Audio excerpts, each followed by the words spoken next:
అందరికీ నమస్కారం. ఈరోజు మనం Avatar Fire and Ash cinema గురించి మాట్లాడుకుందాం. ఈ సినిమా విజువల్స్ పరంగా ఒక అద్భుతమంట. కానీ కథ విషయంలోనే కొంచెం తేడా కొట్టిందనే టాక్ గట్టిగా వినిపిస్తోంది. సో అసలు సంగతేంటో ఒకసారి వివరంగా చూసేద్దాం. అయితే అందరి మదిలోనూ మెదులుతున్న ప్రశ్న ఒకటే, ఇది టెక్నికల్గా ఒక అద్భుతం సరే, కానీ కథ సంగతేంటి? మళ్ళీ పాత కథనే కొత్త రంగులు చూపించారా, లేక ఏమైనా కొత్తదనం ఉందా? ఈ పాయింట్తోనే మనం ఈ విశ్లేషణను మొదలుపెడదాం. సో ఈ సినిమా గురించి రివ్యూలో చెప్పిన దాని సారాంశం సింపుల్గా రెండు ముక్కల్లో చెప్పాలంటే, విజువల్స్ ఏమో అద్భుతం, కానీ కథ మాత్రం మనకు బాగా తెలిసిన కథే. ఈ రెండింటి మధ్య ఉన్న గ్యాప్ గురించే ఈ రివ్యూ మొత్తం నడుస్తుంది. రివ్యూవర్స్ చెప్పేది ఏంటంటే, సినిమా టెక్నికల్గా సూపర్బ్, కానీ కథ అంత వీక్గా ఉండటం వల్ల ఆడియన్స్ ఎమోషనల్గా అంతగా కనెక్ట్ కాలేకపోయారట. సరే, ఇప్పుడు మనం ఈ టెక్నికల్ బ్యూటీకి వీక్ స్టోరీకి మధ్య ఉన్న ఈ గొడవ ఏంటో కొంచెం డీప్గా చూద్దాం. ఓకే, ఫస్ట్ పాజిటివ్స్తో మొదలు పెడదాం. అసలు ఈ సినిమాలో విమర్శకుల్ని అంతగా మెప్పించిన విషయాలేంటి, వాటి గురించి ఇప్పుడు మాట్లాడుకుందాం. రివ్యూ ప్రకారం మేజర్గా 3 విషయాలు సినిమాకి పెద్ద బలమంట. ఒకటి, వరల్డ్ బిల్డింగ్, అంటే పండోరా ప్రపంచాన్ని ఇంకా అద్భుతంగా చూపించారు. 2, యాక్షన్ సీక్వెన్సులు, అవి అయితే నెక్స్ట్ లెవెల్. ఇంకా 3వది, మనిషికి ప్రకృతికి మధ్య జరిగే సంఘర్షణని చాలా బలంగా చూపించడం. ఇక వరల్డ్ బిల్డింగ్ విషయానికొస్తే, జేమ్స్ కెమెరాన్ను మించిన వాళ్లు లేరు కదా. ఈ సినిమాలో కూడా అదే ప్రూవ్ అయింది. కొత్తగా యాష్ పీపుల్ను, వాళ్ల లీడర్ వరాంగ్ను ఇంట్రడ్యూస్ చేసి పాండోరా ప్రపంచాన్ని ఇంకాస్తా విస్తరించారు. ఈ విషయంలో రివ్యూలో ఫుల్ మార్క్స్ పడ్డాయి. ముఖ్యంగా విలన్ వరాంగ్ ఉండే ప్లేస్ ఉంది చూసారా, దాని డిజైన్ అయితే అల్టిమేట్ అంట. ప్రొడక్షన్ డిజైన్లో అదొక బ్యూటిఫుల్ అచీవ్మెంట్ అని రివ్యూలో స్పెషల్గా మెన్షన్ చేశారు. రివ్యూలో ఒక కొటేషన్ ఉంది, అది చెప్తాను. థియేటర్లో విజువల్స్ మరియు 3Dకి మైండ్ బ్లో అయిపోతుంది. అంతే, ఈ ఒక్క మాట చాలు కదా ఈ సినిమాను ఖచ్చితంగా పెద్ద స్క్రీన్పైనే ఎందుకు ఎక్స్పీరియన్స్ చేయాలో అర్థం చేసుకోవటానికి. ఇక క్లైమాక్స్, దాని గురించైతే స్పెషల్గా మాట్లాడుకోవాలి. లాస్ట్ 40 నిమిషాలు అబ్బబ్బా, ఒక నాన్ స్టాప్ భారీ యాక్షన్ ఎపిసోడ్ అంట. ఆడియన్స్ను సీట్ ఎడ్జ్లో కూర్చోబెట్టేంత అదిరిపోయేలా ఉందని రివ్యూలో చెప్పారు. సరే, ఇవన్నీ సినిమాలోనే పాజిటివ్స్. మరి నెగటివ్స్ ఏంటి?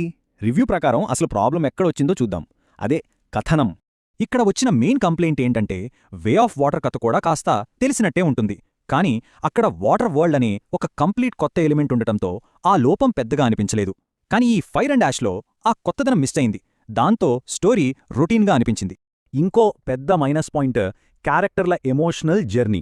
అంటే కథ మొదలైనప్పుడు క్యారెక్టర్స్ ఎలా ఉన్నాయో సినిమా అయ్యేసరికి కూడా దాదాపు అలాగే ఉన్నాయి. వాళ్లలో పెద్దగా గ్రోత్ కానీ మార్పు కానీ కనిపించలేదన్నది రివ్యూలో చెప్పిన మరో ముఖ్యమైన విషయం. ఒక చిన్న ఎగ్జాంపుల్ చెప్తాను. వే ఆఫ్ వాటర్లో జేక్ సల్లీ ఫ్యామిలీని కాపాడుకోవడానికి పారిపోతూ ఉంటాడు. కానీ ఒక పాయింట్లో ఇక పారిపోవడం కాదు, పోరాడాలి అని డిసైడ్ అవుతాడు. అది అతని క్యారెక్టర్లో ఒక పెద్ద మార్పు. అలాంటి ఒక స్ట్రాంగ్ ఎమోషనల్ కోర్ ఈ సినిమాలో ఏ క్యారెక్టర్కి లేదనేది విమర్శ. అయితే స్టోరీ మొత్తం వీక్గా ఉన్నా కొన్ని క్యారెక్టర్ ఆర్క్స్ మాత్రం బాగా వర్కౌట్ అయ్యాయట. ఇప్పుడు ఆ క్యారెక్టర్స్ ఏంటో చూద్దాం. బాగా వర్కౌట్ అయిన క్యారెక్టర్స్లో లోవాక్, కిరి, ఇంకా ఆ తిమింగలం పైకాన్ ఉన్నాయి. వాటి ఎమోషనల్ జర్నీ ఆడియన్స్కి బాగా కనెక్ట్ అయిందట. కానీ స్పైడర్ క్యారెక్టర్ చుట్టూ అల్లిన సప్లాట్ మాత్రం పూర్తిగా బిడిసికొట్టిందని రివ్యూలో చెప్పారు. ఇది చాలా ఇంపార్టెంట్ ప్లాట్ పాయింట్, కానీ అదే తేలిపోయింది. అసలు స్పైడర్ సప్లాట్ ఎందుకు ఫెయిల్ అయిందంటే, ఆ క్యారెక్టర్కి ఒక పెద్ద మోరల్ డైలమా ఉంటుంది, కానీ అది ఆడియన్స్లో ఏమాత్రం టెన్షన్ క్రియేట్ చేయలేకపోయింది. అతను చివరికి ఎటువైపు వెళ్తాడనేది చాలా ఈజీగా గెస్ చేసేలా ఉందట. దాంతో ఆ డ్రామా మొత్తం పండలేదు. సరే, ఇవన్నీ కలిపి చూస్తే ఫైనల్గా విమర్శకుల జడ్జ్మెంట్ ఏంటి? ఈ రివ్యూని ఒక చార్ట్లా చూస్తే, టెక్నికల్ ఎగ్జిక్యూషన్కి అంటే విజువల్స్, యాక్షన్కి 75% వెయిటేజ్ ఇస్తే, కథలో కొత్తదనానికి కేవలం 25% మాత్రమే ఇచ్చారు. దీన్ని బట్టి అర్థం చేసుకోవచ్చు కథనం ఎంత పెద్ద మైనస్ అయిందో. సో ఫైనల్ వర్డిక్ట్ ఏంటంటే, కథలో చాలా లోపాలున్నాయి నిజమే, కానీ ఈ సినిమా ఇచ్చే థియేట్రికల్ ఎక్స్పీరియన్స్ కోసం, ఆ విజువల్ వండర్ కోసం మాత్రం ఖచ్చితంగా ఒక్కసారైనా పెద్ద స్క్రీన్పై చూడాల్సిన సినిమా అని రివ్యూ చెప్తుంది. ఈ మొత్తం విశ్లేషణ చివరికి మనల్ని ఒక పెద్ద ప్రశ్న దగ్గర ఆపుతుంది. కేవలం టెక్నికల్ బ్యూటీ, అద్భుతమైన విజువల్స్ మాత్రమే ఒక ఫ్రాంచైజీని ఎంతకాలం ముందుకు తీసుకెళ్లగలవు? ఇది ఆలోచించాల్సిన విషయమే.